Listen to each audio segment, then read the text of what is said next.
Good morning, Alexis Love Beauties and Flawless Man. Reading from Our Daily Bread in Jeremiah chapter 29, verses 13. And ye shall seek me and find me, when ye shall search for me with all your heart. God, today I am mired in the challenges that life can bring. My mother is losing her battle with cancer. I try to be strong and supportive for my mom as well as my children, but inside I feel such fear. What will I do without her? How will I help my daughters navigate this loss? I know that you are there, but I feel depleted and alone. Lord, I do not always have the strength to seek you out. Please embolden my heart to always beckon for you. Alexis Love Beauties and Flawless Man. Yes, I can 100% agree. Going back up to the reading, the Lord said, and ye shall seek me. The Lord is available. He's always omnipresent. But the one thing I love about the Lord and his characteristics, I love the way that he carries himself as a man. Well, as a spirit as well. But the one thing about God is he's not going to force anything. He's not going to force you. He's not going to pressure you. You have free will. That was the promise that we were given in this life. Freedom of speech, freedom to be free, freedom to do as you please. And he lived by that and he stands on that. You have to seek him, because when the Lord is seeking us, we're not paying attention a lot of the time. We cannot hear him. And for some of us, we definitely don't try to seek him because we cannot see him. So we're more of on the appearance of him, which I feel like leads people away. Like, man, I can't even see him. Ain't nobody about to be trying to talk to him.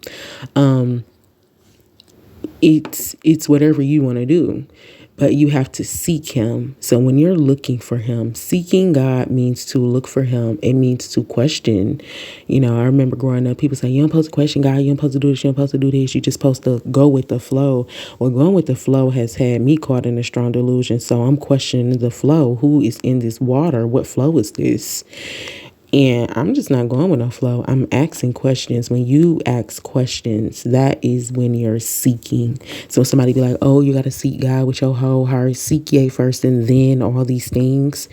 We can get into that as well on another day, explaining what that means. But what it means is to ask, to find, to look for, to be curious about, to invest, to research, to look forth into. So somebody telling you about God, say this your first time hearing about God, right? God, I don't know nothing about no God. I never heard about him before. A person of wisdom that's interested in him, someone that wants to seek him, they're going to research. They're going to get a Bible. Okay, I heard something about a Bible. Let me go ahead and get a Bible. Let me go ahead and look something up. Let me see what I can find. That is what you call seeking. So he said, and ye shall seek me. We should be looking for him and find him. We're going to find him. When you look for God, you will find him.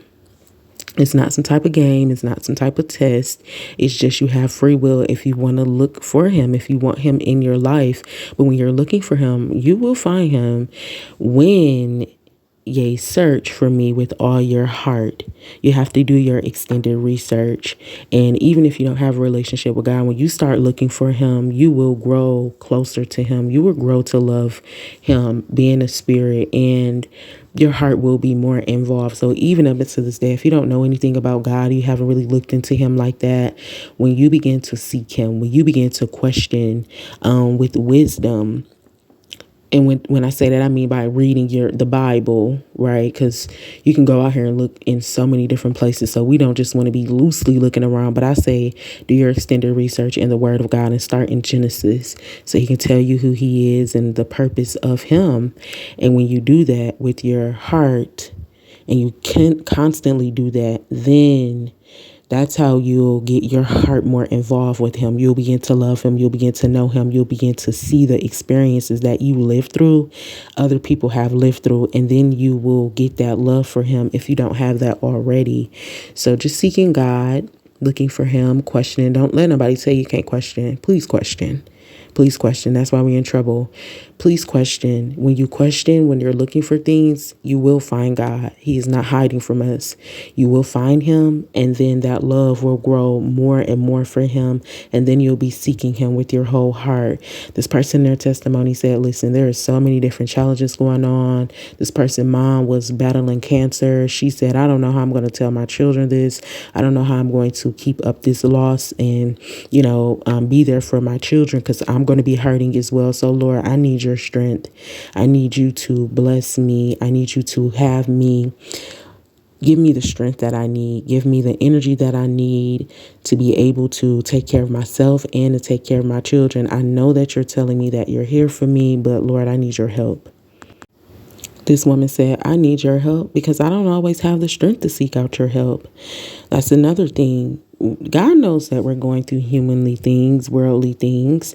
And when we don't have that strength to seek out his help, but behind the scenes we have built that relationship with us, he gives us that strength. But see, that's a relationship that we have to build. That way, when we can't speak for ourselves and our heart speaks to God, you'll get to that point to where you might not feel like praying, you might not feel like reading, talking, or barely even hearing somebody talk about God. But in the time of you finding him and looking for him and having a relationship with him in general, that solid foundation in general, by the time you are, going through and you might not have that extra strength or energy, the Lord has your back, and he still has our back, but it's better to have a relationship with him.